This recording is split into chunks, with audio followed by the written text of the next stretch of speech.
Okay, so before I start this, I want to say this is kind of sad. So, yes. Now let us continue. Shoto, where are you? Yin called to her friend. Sadly, Shoto's mind was somewhere else, for he had fallen in love with a wolf princess, Momo. Every day he would sit at the edge of the cottonwood village and gaze upon the princess from afar. Shoto, there you are, Yin said with a smile, but that quickly turned into a sad frown when she saw Shoto eyeing the Crescent Castle, kingdom of the wolves. Knowing most would wonder, why is there a rabbit village, a hop, a skip, and a jump away from a wolf kingdom? Well, every time the village tries to move away, rogue wolves would attack. Yet once they got close to the castle, they would quickly run away. The king of wolves claimed that as long as they stayed within the boundaries of their kingdom, they would be protected by them. Yin never bought that. She noticed that once a year, one rabbit from the village would disappear. Many believe it was a rogue wolves sneaking in and passing the guards. So Yin was worried for her friend falling in love with a wolf. A rabbit falling in love with a wolf. Oh, hi Yin, was all he said, not even turning to look at her. How are you feeling? Since spring is coming up? Yin asked him slowly. I'm fine, was all he said. How about you? I'm good, still looking for my Prince Charming. Yin said wistfully. You're so childish, Shoto said as he finally turned to her. I'm sorry for my bunny, she is trying to dig a burrow. Yay. I'm 16. What's so childish about that? Yin asked as she turned to head back to the village. Conwood Village is a quiet little town of rabbits. In the middle of the village was a large cotton where the leader/mayor lived with his family, Shoto's family. The leader was Endeavor, Shoto's father. He was a part of the group of rabbits that believed that the wolves were hiding something. Does your father know about your, dream girl? Yin asked. My father already has enough control over my life. I'm not about to let him control my love life, Shoto said coldly. You shouldn't get too close to the castle. It's dangerous, Yin said in a worried tone. I know your thoughts on wolves, Yin, but the wolves have shown us that they have other alternative foods, like soy and beans made from made meat, Shoto explained. It's easy to say that when it's not someone you care about goes missing, Yin mutters bitterly, but Shoto sadly heard her. Yin, it was a rogue. It's the rogues that got your brother, and the kingdom felt with. Oh my gosh, I cannot read it. Sorry. And the kingdom felt with them. Remember?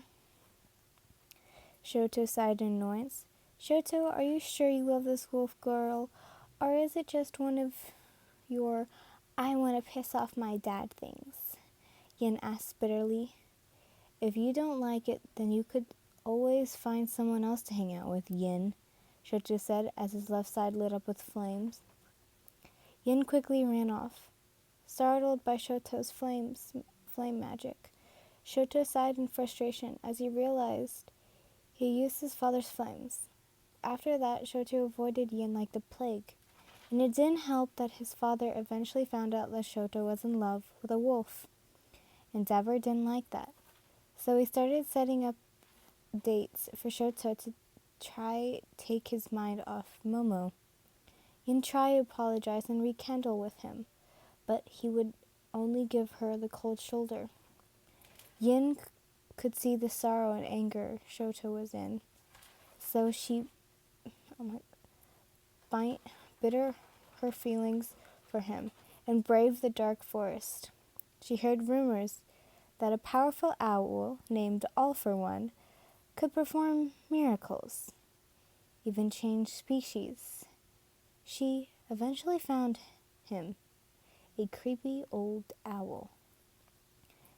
"Excuse me, sir?" Yin stuttered as the owl turned his head 80 degrees to look at her. "I want to know if you had the power to change a person's species." "Yes, indeed, my child.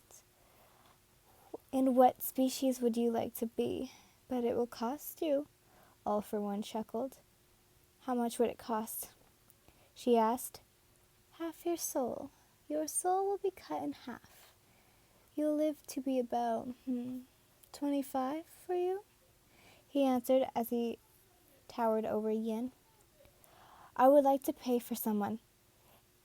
If a red and white male rabbit comes to ask to change him, please take my soul," Yin said in confidence. "You young people, always ready to throw your life away," he muttered as ripped out half of Yin's soul. And with that she quickly ran back to the forest. With half of her soul in tow, she managed to track down Shoto and tell him about All for One, but left out the part of selling half her soul. Shoto did not waste time to find the owl and demanded him to turn into a wolf. 4 years later. It has been 4 years since I changed into a wolf. When I changed, I found myself waking up in a large bed. I was found by Princess Momo herself. She helped was so sweet and kind, and was more than happy to explain wolf society. When I told her I was raised by herbivore animal, oh my gosh, herbivore, I cannot speak, dang. I was an omega while she was an alpha, yet I enjoyed the time we spent together. I had never felt so free. She would help. Oh my god, is this fine for me to say? Well, fuck it, I'm gonna do it. She would help my heats or anything that confused me. It took a while to get used to eating soy meat, so I didn't mind all that much. All for One said he could change me and give me wolf-like instincts. He couldn't remove my rabbit instincts, so it took a long time to suppress those instincts. Today, Momo had an important meeting, so I left my own business. So I decided to take a stroll through the forest. As I wandered through the forest, I heard humming coming from a nearby river. I peeked out from behind the tree to see a rabbit bathing in the river. I recognized that rabbit, with her lovely hair-colored hair and beautiful snow-white rabbit ears and tail. "Yin," I called out to her. Yin quickly turned around to see my face as she covered her chest with her arms. As my eyes took in all her details, I could see the rest of the world fading away. It was just me and Yin. My new wolf body, Yin looked so small compared to me now. She matured a lot over these past 4 years. For some reason, I couldn't see her as a childish dreamer 4 years ago. I could figure out why. "Hello, Shoto? You're taller," Yin said as she started backing away. "It's good to see you again, Yin," stuttering as I felt the heat brush to my face. Yin smiled sweetly as she grabbed her robes as he made her way over to her. Seeing her standing in front of him was, oh my god, I cannot speak. Seeing her standing in front of me was odd. I remember when I was still a rabbit, and I was just a few inches taller than her. But now, she just barely reached my mid-waist. She sat under a tree and talked for hours of what had happened to me, and she sat there and listened very closely. Her robe's V-neck was very revealing, and I started to feel hot. She seemed so noticed, and as she got and started to walk with a slight sway in her hips, a Oh my gosh, a dormant instinct awoke within me as the rabbit inside me began to go after her. It seems you're a bit sorry if the mic moves. It seems you're a bit excited to see me. If I remember correctly, I was too childish for you, she said with a smooth, seductive voice. I had to hold back the rabbit instincts as I watched her. Oh my gosh. I watched across the other side of the river. I'm afraid I have to leave now. Spring is just around the corner after all, she cooed as she disappeared behind the trees. I felt hot in a certain place as I felt my tail wag uncontrollably on the ground. That wasn't the last time I went to see Yin. Anytime Momo was busy, I would meet Yin by the river, and we would talk. One day in particular, a hot day, as I made my way to Yin's meet site. Today, she was wearing a large floppy sun hat and a cute spring dress. Of course, you guys can pick. I don't care. It's your preference. So, what's Momo like? Yin asked curiously. She's wonderful. She's kind, smart, and gentle, I said to her as I started to talk about my fiancé. Hey, Shoto, are you okay? You seem sluggish today. I'm in pain, Yin asked worriedly. Oh, don't worry. I'm going into heat soon, so I'll be sore for a while. The downsides of being an Omega wolf, I explained. That sucks. Is there any way I could help you? Yin asked as she hugged my neck. She smiled like a field of wildflowers. I couldn't help but return her hug. As the two old friends were talking, they failed to notice two figures creeping behind them. Before Yin could react, a large hand grabbed her by the ears and lifted her off the ground. She screamed and got thrashed against her captors. Shoto quickly got up and tackled the men as he pulled Yin into his arms and ran. It's the rogues. We need to head back to the castle, Shoto suggested to say as he ran. But as he ran, his body began to ache and become heavy. His vision started to blur, and his steps became uncertain. Shoto tripped and trembled down the hill with Yin in tow. As he collapsed on the ground, his eyes slowly closed as his body gave out. Shoto, please wake up, was the last thing he heard. This is gonna get really sad. This is the sad part, so sorry. I'm so sorry, guys. As my eyes opened, I found myself in my room, or in my nest. Suddenly Momo came in with her usual sweet smile. Good, you're fully awake. It's good to see you took well to the stew, she said as she picked up the empty bowl next to me. What happened to me? Shoto asked as he tried to sit up. You're in heat, but it is taking a longer toll on you because your body lacks certain nutrients that soy meat can't provide. So our hunters found a rabbit near you and gave her to our chefs and made you a rabbit stew, Mo explained. Shoto felt his whole body shudder as his stomach nodded and squealed. Oh, my maid is coming with more stew. Today's rabbit with such a delicious flavor, Momo said as she rubbed her fingers in the empty bowl and licked off the stew on her fingers. Shoto began to tremble as the truth sank into him.